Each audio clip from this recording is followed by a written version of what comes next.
Logistics has been around since time immemorial. It's only recently become of great importance as part of commerce, as commerce is globalized. Supply lines, sourcing has come from far greater distances, and as customers have spanned the globe, the need and demands on logistics systems is greater than it has ever been in history. Logistics as an industry, called logistics, has probably been around since sometime in the 80s, but if we go back to logistics as an industry, it's been around forever when we're moving goods around or moving people around. So the transportation side of it's been around for a long time. All of the planning that's involved in logistics has been there, but was never called logistics before.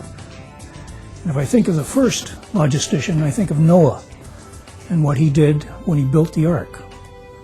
He built it so that they could have mice, so that they could have elephants. So he created something and then moved it. Logistics is really understanding how the different functions within an organization tie together.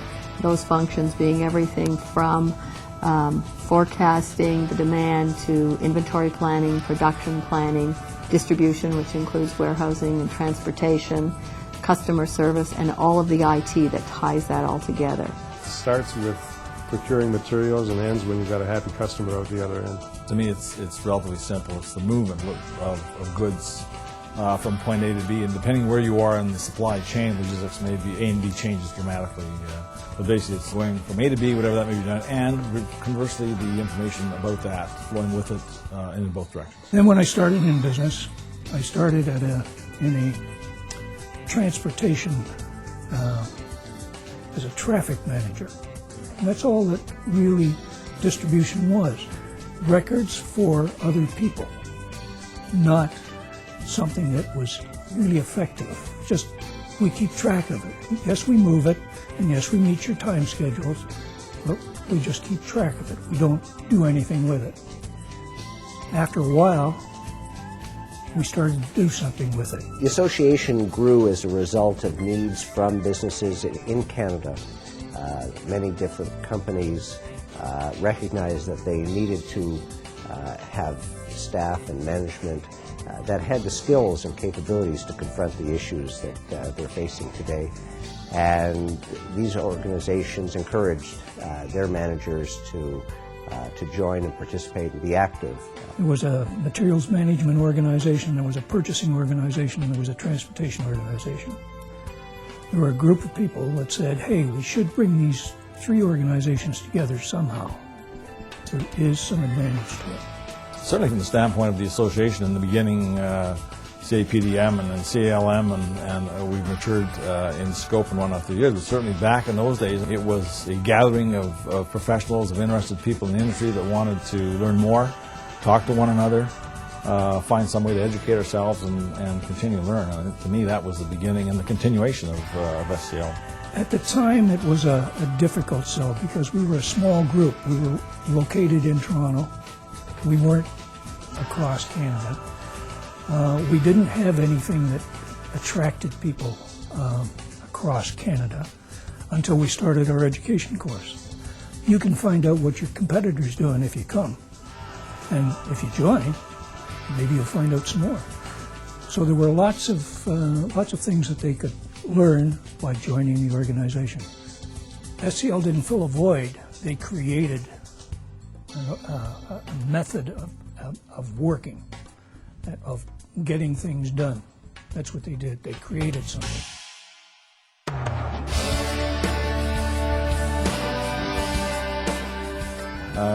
Over the years, it's changed the face of logistics. Has been functional creep, I would call it. I mean, when I started in the industry, we had separate transportation functions, we had separate warehousing functions.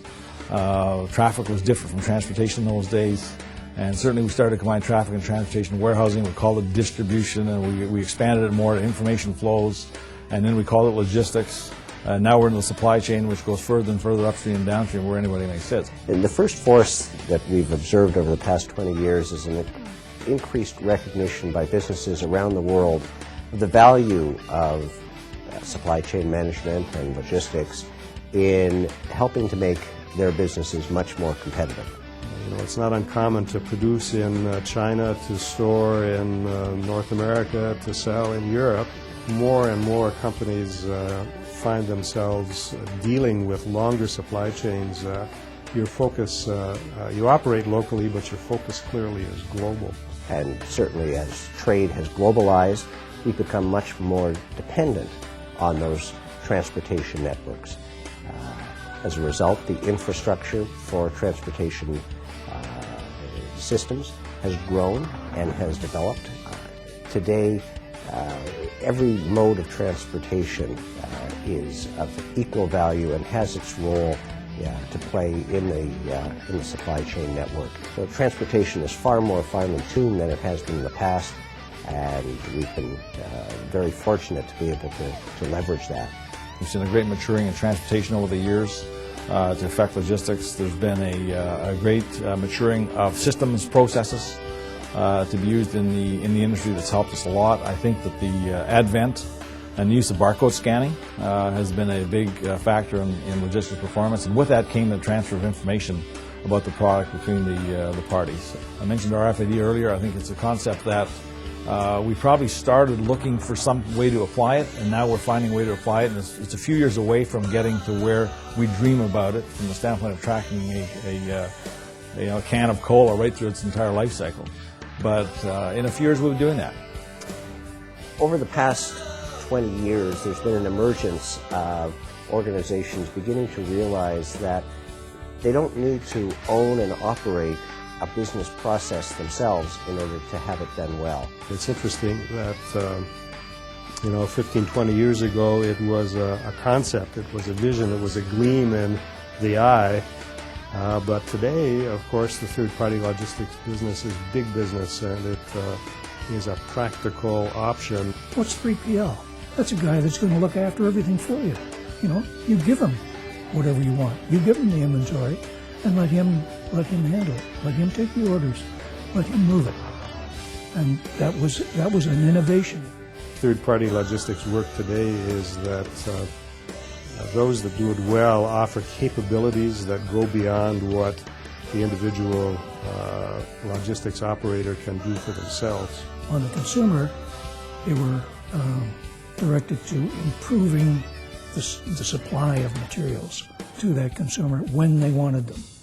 If you look at the car industry, for instance, they have specific openings for the delivery of the doors for the cars. And they must be there at 2 o'clock this afternoon or whenever. And so they could schedule that stuff and have it arrive just in time. Just in time is a great concept. It's been around for quite a while. And it works to the extent that you have the information to back it up. So if you know where something's going when you're handling it, then in fact it comes just in time. I think there's still a lot of just in case moving around the countryside, so it's a concept that has not matured yet, although we've done a lot of work at it. I think some industries are very good at it. In the early days, most of the focus in logistics management were in manufacturing organizations, manufacturing plants, companies with long production lines.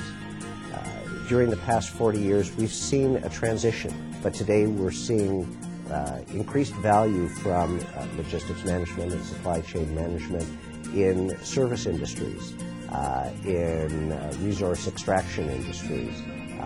Almost every industry that we look at has an important logistics component to it.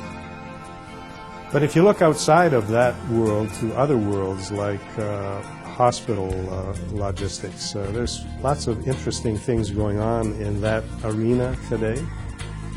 What logistics is about there is getting the supplies and equipment into the hands of the frontline workers, in this case docs and nurses, and as much money as possible can be used on the mainline mission of the institution, which is, helping the patient. Yeah, when we look at logistics use in areas like humanitarian aid, I mean, I know people that work now strictly within the supply chain of humanitarian aid, moving large quantities of product to areas that are required, moving them actually in methods that are somewhat backward from what we're used to.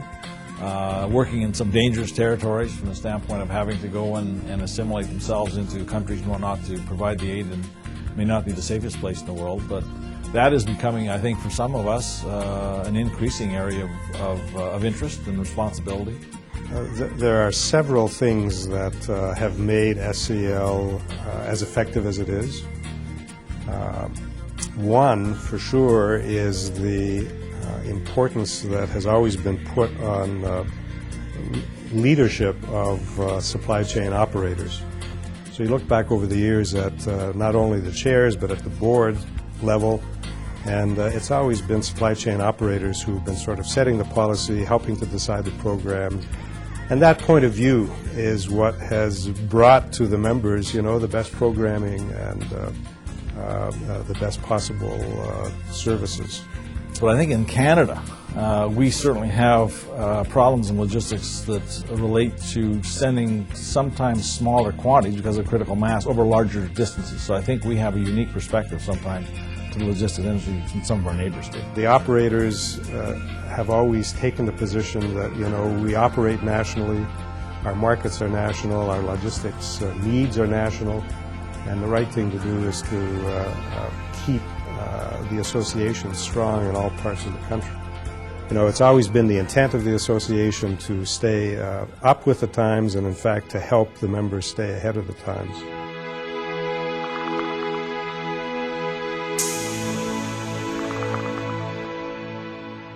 SCL has a huge role to play with logisticians in Canada.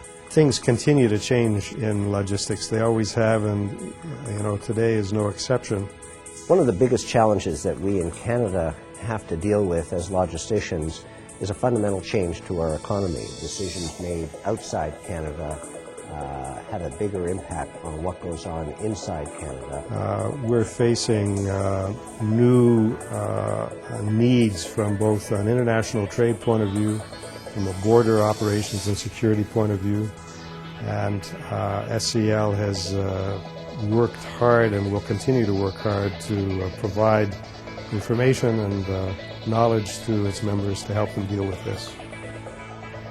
Every organization needs highly trained, experienced logisticians that are able to compete on a world stage. The general population doesn't really know what logistics is, and certainly not what supply chain management, and most certainly not what the difference between those two mean. But what we really have as a challenge when we have classes that are half full because students just don't know to apply to those types of programs, it's very disappointing. Well, the development of people has to occur at all levels. And one of the things that we're looking at now is not only the management level. So there is a shortage of skilled people at all levels. But let's go down to the person driving forklift and the person picking orders. There's a shortage at that level of the industry right now today. So we have to track people into the bases of the industry. As logistics professionals, what I think we all need to do is to raise the awareness of logistics and supply chain as a profession. If that means when you're out for dinner with somebody and explaining to them what it means and that the career opportunities are great and encouraging their children to go into it, or a volunteer to go into the high school and do a presentation. SCL is actually going to actively work on seeing what we can do to increase career awareness. But I think all of us as professionals have an obligation to help with that process. Well, you know, there's a crucial new direction emerging, and it has to do with research and benchmarking and providing a means for operators to kind of share information. There are three areas that we have to look at. One is the impact on financial income statements. Secondly, impact on the balance sheet of the corporation. And third is the impact on the customers. Certainly, if we can start to measure and publish the metrics of our businesses in each of these three areas, we'll be quite effective in being able to convey the value of supply chain management to general business as a whole. We go forward to, we're going to see more and more speed. You know, more and more speed, more information, the requirement for more and more speed. And we have to, as practitioners, equip ourselves to handle that. It means we're going to have to handle more information that's continual. You know, the BlackBerry keeps going off. We have to keep that type of thing going in our industry, and there's no forgiveness if we don't do that. I think the other, there's another issue in the industry coming up, and it's going to be a huge one, and it's the issue of sustainability. I mean, as we build bigger ships and we have longer trains and we have better trucks, we look forward and say that the power to all of those things could cause a problem in the future. So we're going to have to look at that corporate social responsibility, our individual responsibilities, and responsibilities as an industry as we go forward.